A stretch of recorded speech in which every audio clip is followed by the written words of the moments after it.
At this late hour, I didn't expect you to find me. I thought I was done for.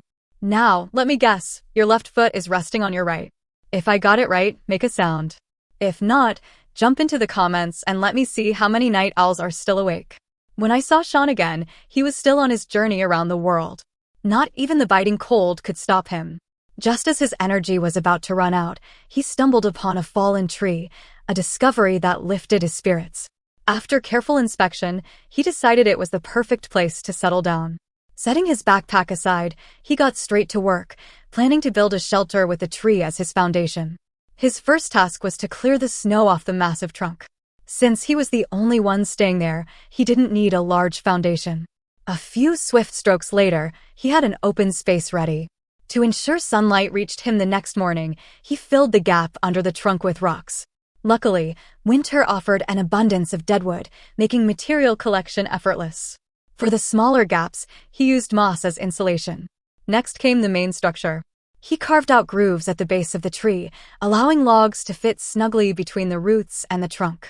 Years of physical labor had made Sean an expert at handling heavy materials, so setting up the extra-long log to support the roof was no challenge for him.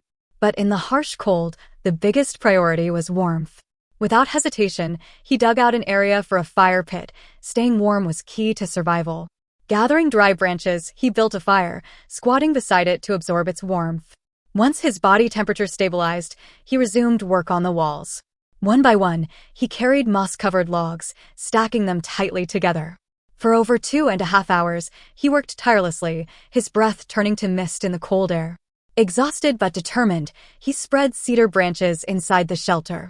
These not only provided insulation from the cold ground, but also made the space much more comfortable.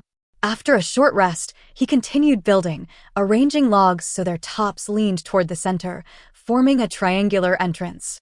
The design, though compact, was perfect for one person.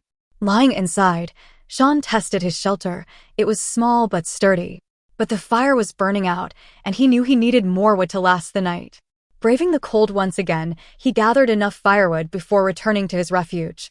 To make life easier, he carved a flat section into the trunk, a simple table. Now, he could prepare dinner properly.